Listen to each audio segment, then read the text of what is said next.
Hi whole അസ്സലാമു അലൈക്കും. എല്ലാവർക്കും സുഖമല്ലേ? അപ്പോൾ ഇന്ന് ഞാനൊരു ബീഫ് വരട്ടിയുമായിട്ടാണ് വന്നിരിക്കുന്നത്. അപ്പം ബീഫ് വരട്ടി എല്ലാവർക്കും ഭയങ്കര ഇഷ്ടമാണ്. അത് പൊറോട്ടക്കും നെയ്ച്ചോറിനൊക്കെ നല്ല ടേസ്റ്റ് ഉള്ളതല്ലേ. അപ്പോൾ അത് നമുക്കൊന്ന് ഉണ്ടാക്കി നോക്കിയാലോ.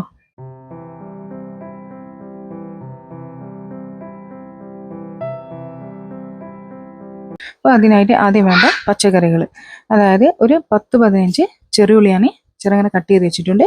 പിന്നെ ഒരു 2 തക്കാളി, പിന്നെ 2 വെല്ലുള്ളി, അതേപോലെ ഒരു 5-6 പച്ചമുളകും, പിന്നെ കുറച്ച് ഇഞ്ചി വെളുത്തുള്ളി പേസ്റ്റും, പിന്നെ കുറച്ച് മല്ലിയിലയും കറിവേപ്പിലയും വേണം. ഇനി ഇതിന് മസാല ഒന്ന് വറുത്തെടുക്കാം. അതിനായി ഒരു അര ടീസ്പൂൺ മഞ്ഞൾപ്പൊടി, ഒരു 3 ടേബിൾ സ്പൂൺ മല്ലിപ്പൊടി, 1 ടീസ്പൂൺ ബീഫ് മസാല, അതേപോലെ 1 ടീസ്പൂൺ മുളകിൻ്റെ പൊടി. പിന്നെ ഇത് വറുക്കേണ്ടിയിട്ട് ഇതിലേക്ക് കുറച്ച് വെളിച്ചെണ്ണ കൂടി ചേർത്ത് കൊടുക്കുക. ഇനി ഫ്ലെയിം ഒന്ന് കുറച്ച് വെച്ചിട്ട് വേണം ഇതൊന്ന് വറുത്തെടുക്കാൻ.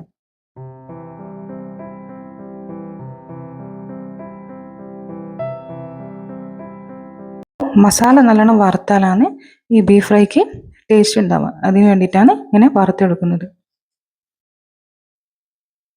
അപ്പം നല്ലോണം ഒന്ന് വറന്നു വന്നിട്ടുണ്ട്. ഇനി നമുക്കൊന്ന് ഫ്ലെയിം ഓഫ് ചെയ്യാം. ഇനി വേണ്ടത്, ഞാനിവിടെ ഒരു 1/2 കിലോ ബീഫ് എടുത്തിട്ടുണ്ട്. അത് നല്ലോണം ഒന്ന് കഴുകി വൃത്തിയാക്കി അതിന് നമുക്ക് കുക്കറിലിട്ടൊന്ന് വേവിച്ചെടുക്കാം. അതിനായി നമ്മൾ നേരത്തെ കട്ട് ചെയ്ത പച്ചക്കറികളില്ലേ, അതിൻ്റെ പകുതി ഇതിലേക്ക് ഇട്ട് കൊടുക്കാം. അപ്പോൾ അതിന് നേരെ പകുതി എടുത്തിട്ട് ഇതിലേക്ക് ഇട്ട് കൊടുക്കുക. അതായത് തക്കാളി, പച്ചമുളക്, അതേപോലെ പിന്നെ വെല്ലുള്ളി, അതേപോലെ ഇഞ്ചി വെളുത്തുള്ളി പേസ്റ്റ്, പിന്നെ നമ്മൾ നേരത്തെ വറുത്ത് വെച്ച മസാല ഇല്ലേ, അതിൽ നിന്നൊരു 2 ടീസ്പൂണ് മസാലയും കൂടി ഇതിലേക്ക് ഇട്ട് കൊടുക്കുക. പിന്നെ 1/2 ടീസ്പൂണ് ഗരം മസാലയും, അതേപോലെ 1 ടീസ്പൂൺ കുരുമുളകിൻ്റെ പൊടി, പിന്നെ ആവശ്യത്തിന് ഉപ്പും ചേർത്ത് നമുക്കിതൊന്ന് കൈകൊണ്ട് കുഴച്ചെടുക്കാം. അപ്പം നല്ലോണം ഒന്ന് കൈകൊണ്ട് തന്നെ മിക്സ് ആക്കിയെടുക്കാം. ബീഫിന് വേവുള്ളതുകൊണ്ട് ഞാൻ കുറച്ച് വെള്ളം ഒഴിച്ചിട്ടാണ് ഇത് വേവിച്ചെടുക്കുന്നത്. അതായത് ഒരു 1/2 ഗ്ലാസ് വെള്ളം ഒഴിച്ചിട്ട് നമുക്കിതൊന്ന് വേവിച്ചെടുക്കാം. അപ്പോൾ ഒരു 5-6 വിസിൽ വന്നാൽ നമുക്ക് ഗ്യാസ് ഓഫ് ചെയ്യാം. പിന്നെ എല്ലാവരും ചാനലൊന്ന് ലൈക്ക് ചെയ്യണേ, ഷെയർ ചെയ്യണേ, അതേപോലെ സബ്സ്ക്രൈബും ചെയ്യണേ.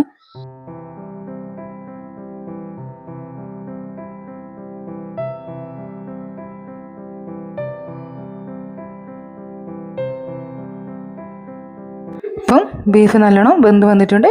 കുറച്ച് വെള്ളം കൂടിയുണ്ട്, അത് നമുക്കൊന്ന് വറ്റിച്ചെടുക്കാം. ഇനി നമുക്കിതൊന്ന് വരട്ടിയെടുക്കാം. അതിനായി ഒരു പാത്രം അടുപ്പത്ത് വെച്ചിട്ടുണ്ട്. അതിലേക്ക് ഒരു 2 ടേബിൾ സ്പൂൺ വെളിച്ചെണ്ണ ഒഴിച്ചു കൊടുക്കാം. വെളിച്ചെണ്ണയിൽ ഉണ്ടാക്കിയാലാണ് ടേസ്റ്റ് കൂടുതൽ. പിന്നെ അതിലേക്ക് കുറച്ച് ഉലുവ ഇട്ട് കൊടുത്തിട്ടുണ്ട്. അതേപോലെ നമ്മൾ നേരത്തെ കട്ട് ചെയ്ത് വെച്ച ചെറിയ ഉള്ളില്ലേ, അതും കൂടി ഇട്ട് കൊടുക്കുക. ഇത് നല്ലോണം ഒന്ന് വഴറ്റി കൊടുക്കുക. അപ്പോൾ ഒന്ന് വാടി വന്നിട്ടുണ്ട്. ഇനി അതിലേക്ക് ബാക്കിയുള്ള വെല്ലുള്ളി ഇട്ട് കൊടുക്കാം. പിന്നെ ബാക്കിയുള്ള പച്ചമുളക്, ഇനി എല്ലാം കൂടി ഒന്ന് മിക്സ് ആക്കി കൊടുക്കുക. ഇതൊന്ന് വെന്ത് വരണ്ടിയിട്ട് കുറച്ച് ഉപ്പും കൂടി ചേർത്ത് കൊടുക്കുന്നുണ്ട്. അപ്പോൾ നല്ലോണം ഒന്ന് മിക്സ് ആക്കി എടുക്കുക. ഇനി ഇത് നമുക്കൊന്ന് അടച്ചു വെച്ച് വേവിക്കാം. അപ്പം ഉള്ളിയൊക്കെ വേഗം വെന്ത് വരും. അപ്പോൾ ഒന്ന് വാടി വന്നിട്ടുണ്ട്. ഇനി ഇതിലേക്ക് നമുക്ക് തക്കാളി ചേർത്ത് കൊടുക്കാം. ഇതെല്ലാം നേരത്തെ കട്ട് ചെയ്ത് വെച്ച തക്കാളി അതെല്ലാം ഇതിലേക്ക് ചേർത്ത് കൊടുക്കുന്നത്. ഇനി ബാക്കിയുള്ള തക്കാളി നമുക്ക് ഇതിലേക്ക് ഇട്ട് കൊടുക്കാം. ഇതെല്ലാം കൂടി ഒന്ന് മിക്സ് ആക്കി കൊടുക്കുക. ഇപ്പോൾ തക്കാളി നല്ലോണം ഉടഞ്ഞു വരണം, അതിനാണ് ഇങ്ങനെ മിക്സ് ആക്കുന്നത്. ഇനി ഇതിലേക്ക് ബാക്കിയുള്ള ഇഞ്ചി വെളുത്തുള്ളിയും കൂടി ഇട്ട് കൊടുക്കാം. ഇനി ഇതിൻ്റെ പച്ചമണം മാറുന്നത് വരെ നല്ലോണം ഒന്ന് ഇളക്കി കൊടുക്കുക. ഇനി ഇതൊന്ന് അടച്ചു വെച്ച് നമുക്കൊന്ന് വേവിച്ചെടുക്കാം. അപ്പം തക്കാളിയെല്ലാം നല്ലോണം ഉടഞ്ഞു വന്നിട്ടുണ്ട്.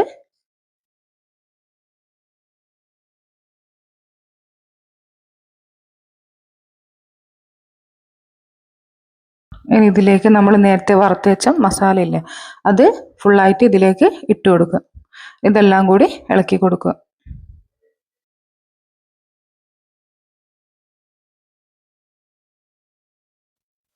അപ്പം തക്കാളിയിലും ഉള്ളിയിലൊക്കെ ഈ മസാല ഒന്ന് പിടിച്ചു വരുന്നവരെ നല്ലോണം ഒന്ന് ഇളക്കി കൊടുക്കുക.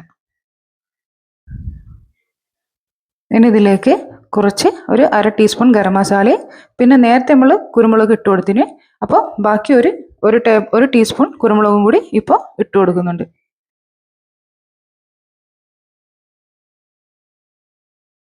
ഇനി കുറച്ച് കറിവേപ്പിലയും കൂടി ഇട്ട് നല്ലോണം മിക്സ് ആക്കി എടുക്കുക. ഇനി നമ്മൾ നേരത്തെ വേവിച്ച ബീഫ് ഇതിലേക്ക് ഇട്ട് കൊടുക്കുക. അപ്പം നല്ലോണം മിക്സ് ആക്കുക. പിന്നെ ആവശ്യത്തിന് ഉപ്പും കൂടി ചേർത്ത് കൊടുക്കുക. കുറച്ച് ഉപ്പ് കുറവുണ്ട്, അപ്പോൾ കുറച്ചും കൂടി ഉപ്പ് ചേർത്തിട്ട് ഒന്ന് തുറന്ന് വെച്ച് ഫ്ലെയിം ഒന്ന് കുറച്ച് വെച്ചിട്ട് വേണം ഇതൊന്ന് വേവിച്ചെടുക്കാൻ. അപ്പം നല്ലോണം വെന്ത് വന്നിട്ടുണ്ട്. ഇപ്പോൾ കളറൊക്കെ മാറി വന്നിട്ടില്ലേ. അപ്പം ഇനി നമുക്കിതൊന്ന് ഓഫ് ചെയ്യാം. അപ്പം ബീഫ് നല്ലോണം വറ്റി എണ്ണയൊക്കെ തെളിഞ്ഞ് വന്നിട്ടുണ്ട്. ഇനി നമുക്കിതൊരു പാത്രത്തിലേക്ക് മാറ്റാം. അപ്പോൾ അടിപൊളി ബീഫ് വരട്ടിയത് റെഡി ആയിട്ടുണ്ട്. ഇത് പൊറോട്ടക്കൊക്കെ ഭയങ്കര ടേസ്റ്റാണ്. അപ്പോൾ കുറച്ച് മല്ലിയിലയും കൂടി ഇതിൻ്റെ മേലെ നമുക്ക് ഇട്ട് കൊടുക്കാം. അപ്പോൾ ഇതെല്ലാവരും ഒന്ന് ട്രൈ ചെയ്ത് നോക്കണം. Okay, thank you.